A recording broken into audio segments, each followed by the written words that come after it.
Bienvenue sur le podcast de Gills Records, je suis Guylaine Robin et nous allons parler ensemble de plein de sujets sur le marketing musical, sur l'industrie de la musique et vous aider à développer vos projets.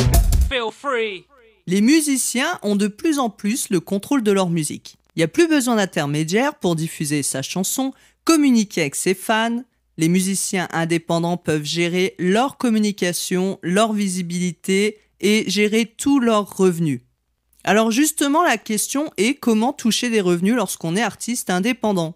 Eh bien, il y a le streaming, bien qu'il rapporte peu de revenus de façon continue, il en rapporte à long terme, même si c'est pas suffisant pour vivre de sa musique. Alors, quelles sont les autres sources de revenus pour construire une carrière durable ? Eh bien, c'est ce qu'on va voir ensemble et je vais vous donner plusieurs idées qui pourraient vous aider.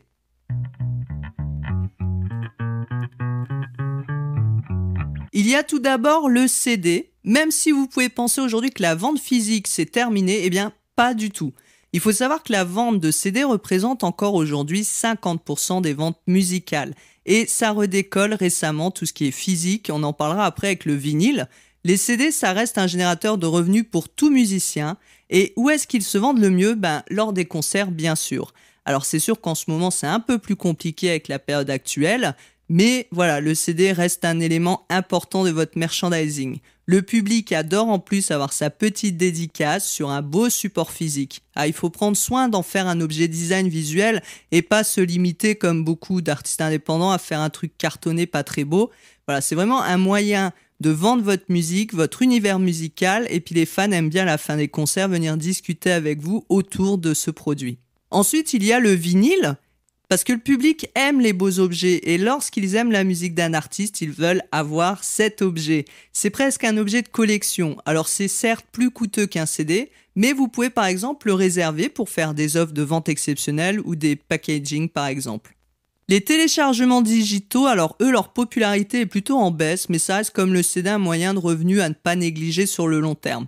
Vous allez pouvoir utiliser votre propre site web pour vendre votre album, un EP, un single en téléchargement, ou alors utiliser des plateformes comme Bandcamp. Et si vous diffusez votre musique en digital, vous avez la possibilité de vendre aussi vos titres sur Amazon Music ou iTunes. Le streaming, donc ça reste un sujet sensible pour les artistes. Alors oui, les revenus sont faibles, mais ça reste quand même un outil de visibilité plutôt incroyable et des revenus qu'il faut voir à long terme. Donc vous allez toucher des revenus en tant qu'auteur-compositeur et aussi en tant que producteur. Rappelez-vous que si vous êtes en autoproduction, vous êtes votre producteur et si vous êtes inscrit dans les sociétés de gestion collective, vous toucherez vos droits. Et c'est aussi un outil complémentaire qui va vous permettre de cibler vos fans, de savoir d'où ils viennent pour ensuite cibler vos pubs Facebook, Instagram, pour programmer des tournées grâce aux outils statistiques proposés par exemple sur Spotify pour artistes. Je vous conseille d'ailleurs de lire l'article que j'ai écrit qui compare les distributeurs digitaux sur le blog de Gills Records ou le lien en description. Et si vous souhaitez aller plus loin, je propose aussi une formation sur les bases de la distribution de la musique sur les plateformes de streaming et une formation très complète sur Spotify pour les artistes. Une grosse formation francophone, c'est une formation exclusive parce qu'il n'y en a pas d'autres dans le milieu francophone aujourd'hui sur Spotify pour les artistes, qui va encore plus loin puisqu'il y a un gros module où je vais vous apprendre comment faire de la publicité sur Facebook et Instagram pour rediriger tout votre flux de Spotify vers vos sites et vendre ensuite votre musique. Feel free. Les concerts restent une source de revenus très importante puisque ça représente entre un quart voire un tiers des revenus globaux pour les artistes indépendants. Donc jouer en live, oui, c'est un des meilleurs moyens de gagner de l'argent en tant qu'artiste indépendant. En concert, en plus, vous faites plusieurs revenus puisqu'il y a le cachet du concert, il y a les droits d'auteur et le merchandising additionnel. Vient ensuite le live stream musical, surtout en cette période compliquée pour les concerts ou ce qu'on appelle les concerts en ligne. Alors les lives sur Internet permettent, en plus de grossir votre audience, de proposer une sorte de chapeau virtuel pour que les gens puissent vous soutenir avec de l'argent ou encore de proposer des concerts en ligne avec entrée payante. Ça se fait de plus en plus et ça marche très bien. Les live streams, ça peut être différent d'un concert. Ça peut être aussi des sessions de répétition, montrer quand vous travaillez en studio, quand vous échangez avec vos fans, faire des questions-réponses. D'ailleurs, je vous conseille d'utiliser Twitch, qui est une plateforme vraiment efficace pour vos live streams. Je vous mets un lien vers un article que j'ai fait sur le sujet en description. Et il y a un autre podcast d'ailleurs sur le sujet également. Et Twitch n'est pas encore saturé, donc vous avez toute votre place à prendre. Et grâce aux concerts en ligne, l'avantage c'est que vous touchez des fans du monde entier. Il y a les animations musicales. Alors je sais que certains musiciens apprécient guère ce type de manifestation, mais vouloir vivre de la musique, c'est différent de vouloir vivre de sa musique, qui est plus compliqué. Donc si vous voulez étoffer vos revenus possibles, l'animation musicale, c'est un très bon moyen. Vous pouvez jouer dans les restaurants, les mariages, pour les mairies, faire des événements privés, d'entreprises et bien d'autres choses. Il y a un concept assez récent qui se développe aussi de plus en plus, ce sont les concerts à la maison ou les concerts dans ton jardin. Donc là, vous allez directement jouer chez votre fan, dans son salon, son jardin. L'événement est limité en nombre de personnes et le prix des billets peut être plus élevé qu'en concert. Donc ça, à vous de voir avec la personne qui reçoit et qui va organiser.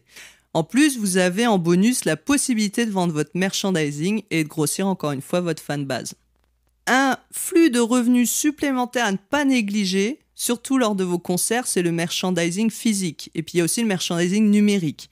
Donc c'est les t-shirts, les CD, les mugs. Vous pouvez même faire des médiators avec vos logos. Donc il y a plein de choix possibles.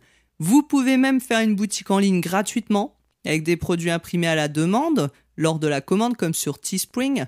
Et vous pouvez aussi vendre du merchandising numérique, des leçons vidéo, des partitions ou des paroles de vos chansons.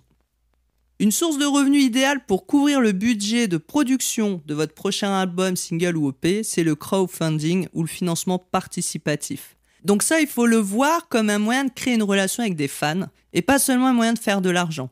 Il faut proposer des contreparties intéressantes et partager avec les donateurs des moments privilégiés tout au long de votre voyage musical. Au moment de l'écriture de votre musique, de l'enregistrement, de la commercialisation, parler de vos peurs, de vos doutes, de vos joies. Donc vous allez pouvoir les faire participer et leur demander par exemple de choisir un visuel d'album ou les titres qui doivent figurer sur votre album. Une source de revenus dont on ne pense pas souvent quand on est artiste indépendant, c'est tout ce qui touche au mécénat et au sponsoring.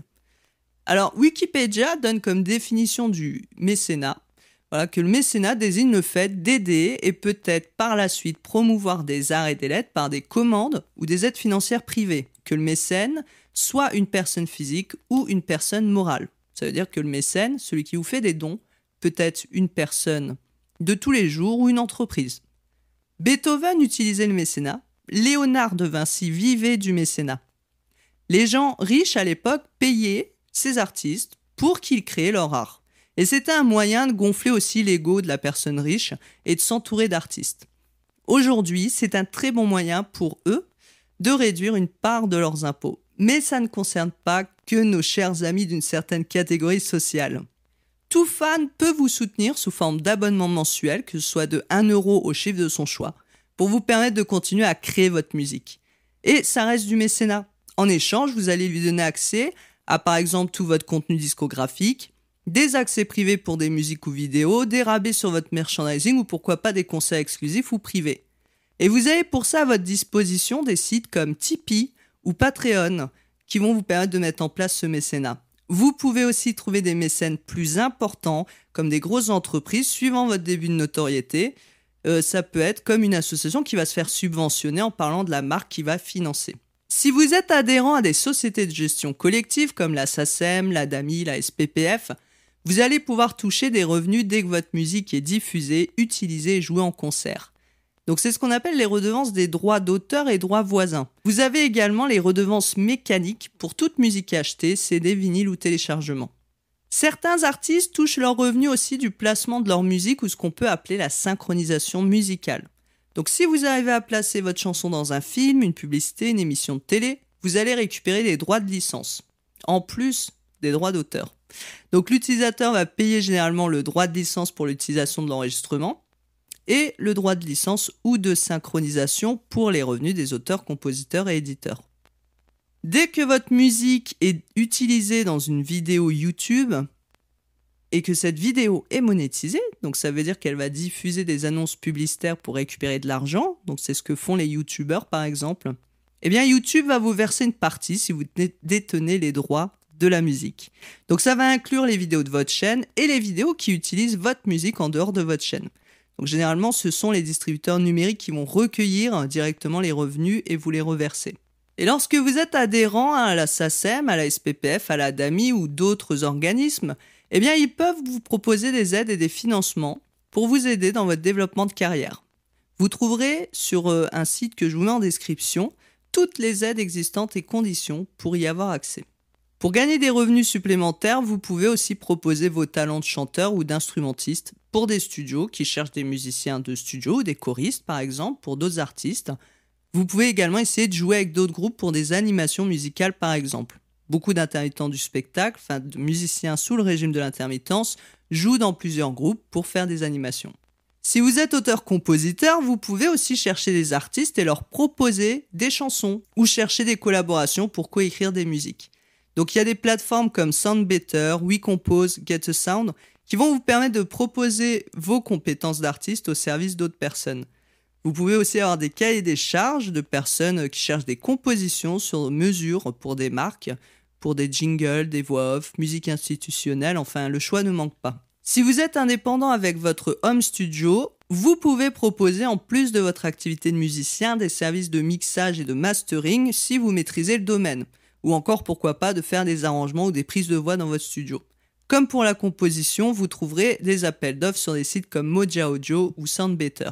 Si vous êtes bon dans votre instrument, pourquoi ne pas l'enseigner ? C'est une source de revenus complémentaires. Ça peut être des cours de guitare, de piano, de violon, mais aussi de musique assistée par ordinateur.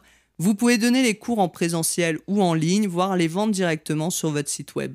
Si vous avez votre home studio et que vous aimez créer des instrumentales, donc vous savez, les instrumentales, ça peut être des musiques de hip-hop, de country, de rock, de jazz. En fait, c'est juste une musique instrumentale, même si on l'appelle le beatmaking et que c'était rapporté au hip-hop. Aujourd'hui, ça s'est développé à d'autres genres. Et donc, en fait, vous allez juste vendre des beats et pour dire que vous vendez des musiques instrumentales qui pourront être achetées par le futur interprète pour poser sa voix dessus. Vous avez la possibilité aussi de faire des licences pour des compilations. Donc ça, les labels et les maisons de disques cherchent parfois des produits finis à inclure dans leurs compiles et ils vont charger tout et vous touchez des royalties entre 15 et 30% sur les revenus. C'est souvent divisé entre le nombre d'interprètes sur la compilation. Mais ça fait aussi de la visibilité. Pour conclure ce podcast, vous voyez que plus vous allez varier vos possibilités de revenus, même si certains sont minimes, si vous accumulez tout ça, vous avez des chances de commencer à vivre de la musique. Il faut oublier le rêve de ne vivre que grâce à vos compositions. Ce sera peut-être possible un jour, mais pas avant 5 à 10 années de production, de communication, de mise en place de votre visibilité, de votre marque. Donc oui, parce qu'en musique, vous avez aussi une marque, votre nom, votre branding, votre logo, tout ça fait partie de votre marque musicale. Donc plus vous diversifiez vos sources de revenus, plus vous arriverez à en vivre. Et ça demande du travail comme pour tout. Alors je vous souhaite bon courage, chers musiciens d'EI. Merci encore pour votre attention du jour. Si ce podcast vous a plu et que vous voulez en savoir plus sur le marketing musical et les actualités du music business, n'hésitez pas à vous inscrire à la petite news des musiciens d'EI dans la description pour recevoir chaque lundi à 10h un mail inspirant, motivant, plein de conseils, d'astuces et de méthodes pour développer votre projet musical.